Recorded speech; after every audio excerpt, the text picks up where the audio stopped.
today. I know it was tough yesterday. You had Wicker out there. Unfortunately, the weather forecast moved up quite a bit from what you thought. And then you get in today and start Sauce, and obviously he went down. Just kind of reflect on everything that happened. I mean, you start with the first game, and obviously you get short started with Wicker. Not his fault, and he was. I'd love to see him be able to throw that whole game and see what that looked like as the stuff was on. You get a tough break with Sauce there. He just heartbroken for the kid. He's battled through so much, and we're hoping he's make it through this one as well, like he has the rest. And then Roman Kimball, just absolutely outstanding. Couldn't ask for more out of him. That was great. And Jones battled through that stuff, found a way to win that game. And then you come back and for most of that second game was really great. I thought we competed our tail off. I thought we competed pretty much the whole game. At the end, there were some plays we need to make that give ourselves a chance. One, to keep the lead and get us off the field. Another, to keep that lineup from turning over one more time. We didn't. That lineup turned over one more time, and we were on the wrong end of it. What does it say about the resilience of this team that there's been a consistency of injuries throughout the course of the season? Every single time the pitcher steps up and gets you guys out of a big situation or finds a way to get a win for you guys. Yeah, Coach Thomas and I are talking like 25 years plus of doing this. I've never seen this. Some of them being weird, freakish stuff, and just the plethora of injuries. But these kids are tough. They care about each other. They care about the program. They're fighting their tails off. I think you can see that by the way they attacked this thing today. How do you think the pace of yesterday affected today? I mean, felt like the longest 3-game series I've ever been around. Just with, our guys were here at 7:45 in the morning yesterday, and we don't leave till 5. And it's just a long weekend. But our kids played tough and played hard through the whole thing. How much does it put you guys at a disadvantage that a guy that you think is probably going to give you 5, 6, maybe even 7 innings in Camden Wicker goes out there for 2, and you have to use your bullpen for the rest of the series essentially? Yeah, and it started on Friday. We got short started on Friday with Mateo not having his best stuff, and we got to go in there in the 3rd inning and make a change. And then the weather thing with Wick is obviously really, really unfortunate, especially in that spot. If you would have told me going into this day that we would have a lead there in the 8th inning after how we had to do it, I would have taken it. We just didn't finish it off. How's Sauce doing? Well, we haven't really evaluated yet. We'll kind of look at that thing tomorrow. How do you pick your team back up after a game like that, especially with 3 errors on the board there? You got to move on, right? We got a game on Tuesday, and we got to get on the plane and go to Waco and play a really tough Baylor team. Our guys have shown the capacity to deal with this, learn the lesson, leave the event, and move on to the next. What do you consider in terms of lineup changes between game 1 and game 2 today? I'm rolling out the same stuff. JD Rogers in the DH, and that's basically our team right there. Those guys that earn to be out there, that's the best version of us.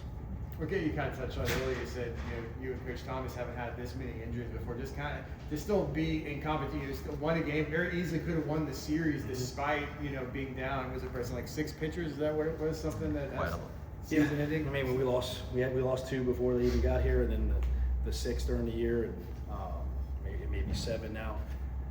It's tough, but I think what you did see when you're trying to find the silver lining, you're watching Caniel Rosado grow up. You're watching Anthony Lariz grow up, pitch some really meaningful innings, and Mateo Gray too. Like those are innings that he probably wouldn't have had in situations they would have that are growing.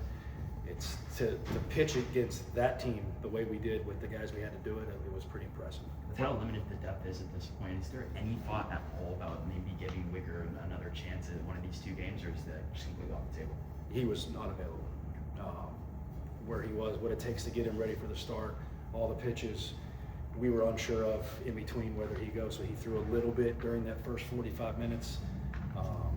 It's pretty unfair to ask him to come back out. Matt Salser, I know he hadn't been himself since he returned from injury. What's kind of his status moving forward? Yeah, he had food poisoning this weekend, so all the stuff you can't draw that up. That's a tough one. It had nothing to do with the back of the arm or anything. He had food poisoning on Friday night and said you just feel bad for the kid.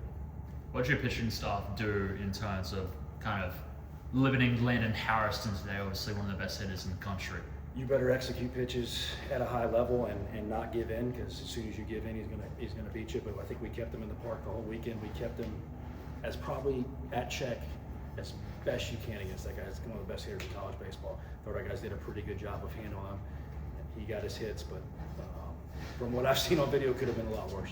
Can you speak on the work of Roman Kimball today?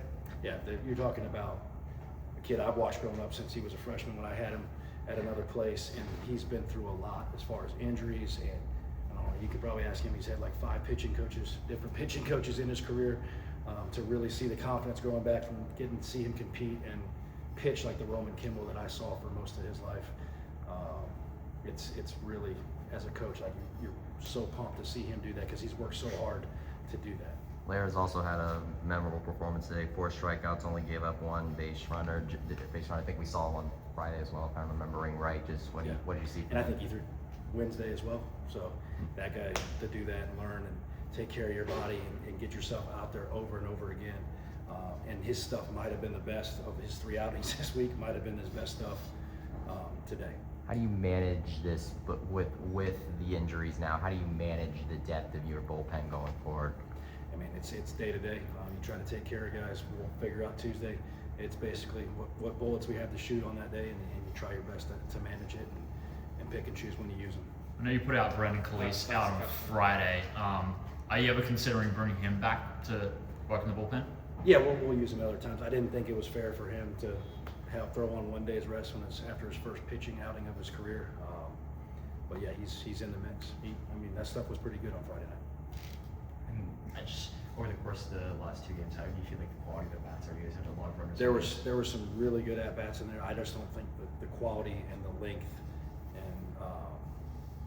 and we didn't stack enough of them together. There were some really good at bats. Some guys really improved throughout the day. I thought John Smith, when he started the day, by the time he finished, he really picked it up and locked in. We just couldn't stack enough of them consistently. We left some meat on the bone out there. Maybe one consistent or one specific at bat that I wanted to ask about, the Yamas Ross at bat in the first game where he goes like essentially 17 pitches and knocks that guy out of the game and so delivers an RBI fly out. Like, what do you think? Yeah, about that's a huge team at bat in that situation. To fight, and somehow deliver that sac fly. And then he had another big one here with the 2-out double that scored JD from first to tie the game up. 2 really good at bats from our senior captain. All right, thanks, Thanks, guys. guys. Appreciate it.